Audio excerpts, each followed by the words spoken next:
Halo, selamat datang di channel Wito Outlook.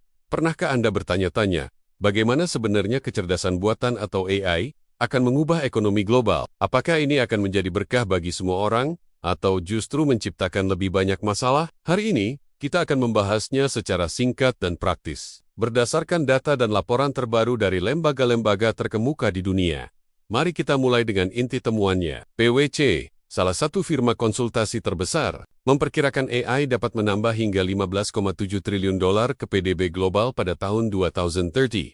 Angka yang luar biasa, bukan? Ini didorong oleh peningkatan produktivitas dan munculnya produk serta layanan baru. McKinsey & Company menambahkan, khusus untuk generative AI saja, potensinya bisa mencapai 4,4 triliun dolar per tahun. Data dari Stanford High juga menunjukkan adopsi AI di dunia bisnis meningkat pesat di tahun 2023 dan ke 2024. Namun, ada catatannya. Manfaat ini kemungkinan besar tidak akan merata. Keuntungan akan lebih banyak dirasakan oleh perusahaan yang cepat beradaptasi, pekerja dengan keahlian tinggi, dan negara-negara maju. Oleh karena itu, organisasi seperti OECD menyerukan adanya kebijakan yang aktif untuk memastikan manfaatnya tersebar luas dan risikonya bisa dikelola. Jadi, kemana arah masa depan kita? Para ahli melihat ada 3 skenario utama yang bisa terjadi antara tahun 2025 hingga ke 2040. Skenario pertama adalah skenario optimistis. Di sini, adopsi AI berjalan cepat dan merata, didukung oleh program pelatihan ulang keterampilan secara besar-besaran. Sektor dan layanan baru bermunculan.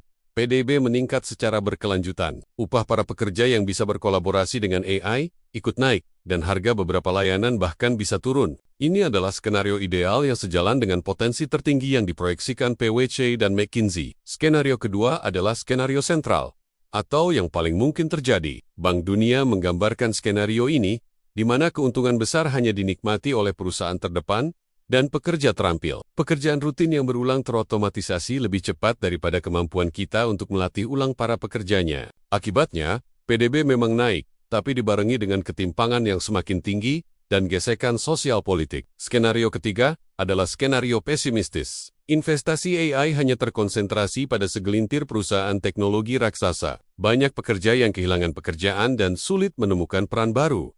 Sementara beberapa negara tertinggal jauh di belakang. Akibat pertumbuhan ekonomi secara keseluruhan melambat dan potensi penuh AI tidak tercapai karena adanya tekanan politik dan sosial. Lalu, bagaimana dampaknya pada berbagai sektor ekonomi? AI akan menjadi pendorong utama produktivitas, terutama di pekerjaan berbasis pengetahuan seperti desain, pemrograman, riset, hingga hukum dan medis. Proses inovasi menjadi lebih cepat, yang pada akhirnya mendorong kenaikan PDB. Di sektor jasa, banyak layanan seperti layanan pelanggan dan akuntansi akan lebih mudah diotomatisasi dan bahkan diperdagangkan lintas negara. Di sisi lain, manufaktur akan diuntungkan oleh optimalisasi proses produksi dan robotika canggih. Tapi ini sangat bergantung pada investasi modal yang besar. OECD menekankan bahwa negara yang mampu memperkuat infrastruktur digital dan keterampilan AI NIA akan memiliki keunggulan kompetitif yang signifikan di panggung global. Sekarang, mari kita bicara tentang pasar tenaga kerja. Siapa yang akan untung dan siapa yang akan rugi? Pemenangnya jelas adalah mereka yang memiliki keterampilan yang melengkapi AI, seperti literasi data, rekayasa prompt, dan desain sistem. Mereka akan mendapatkan gaji yang lebih tinggi dan pertumbuhan karir yang lebih cepat. Namun, mereka yang pekerjaannya bersifat rutin dan berulang, seperti beberapa tugas administrasi atau layanan pelanggan dasar, menghadapi risiko otomatisasi yang tinggi. Bank Dunia menyoroti bahwa dampak ini tidak akan merata di setiap daerah dan menekankan betapa krusialnya program pelatihan ulang untuk membantu para pekerja beradaptasi. Dari sisi makroekonomi, AI bisa menjadi berita baik untuk inflasi. Dengan menurunkan biaya produksi di banyak sektor, AI berpotensi menekan harga barang dan jasa. Namun,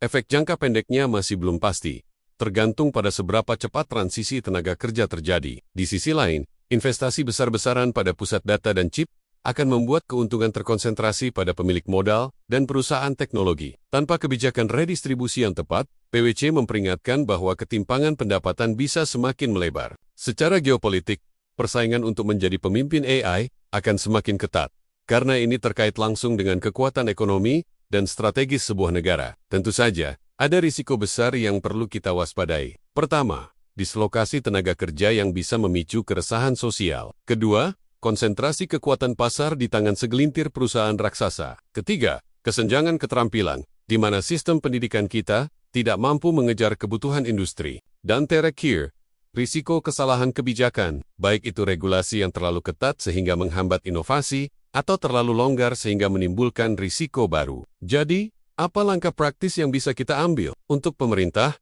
kuncinya adalah berinvestasi besar-besaran dalam pelatihan ulang dan pembelajaran seumur hidup, bangun infrastruktur digital yang kuat, dan modernisasi jaring pengaman sosial untuk membantu pekerja yang terdampak transisi. Selain itu, tegakkan hukum persaingan usaha agar tidak ada monopoli. Untuk para pebisnis, jangan lihat AI hanya sebagai alat pemotong biaya, lihatlah AI sebagai pengganda produktivitas. Rancang ulang proses bisnis Anda, dan latih kembali staf Anda untuk memaksimalkan nilainya. Investasikan pada kualitas data, karena data adalah bahan bakar utama AI. Dan yang terpenting, untuk kita sebagai individu, fokuslah untuk mengembangkan keterampilan yang bisa melengkapi AI, berpikir kritis, kreativitas, komunikasi yang kompleks, dan tentu saja, literasi data.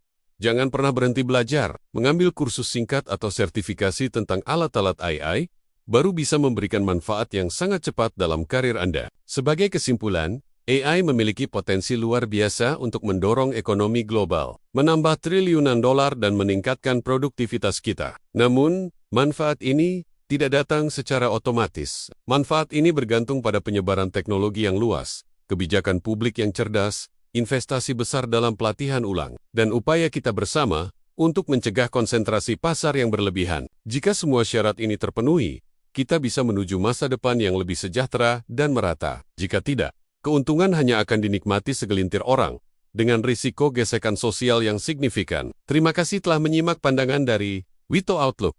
Bagaimana menurut Anda? Bagikan pendapat Anda di kolom komentar di bawah. Jangan lupa untuk like, subscribe, dan nyalakan lonceng notifikasi agar tidak ketinggalan video kami selanjutnya. Sampai jumpa.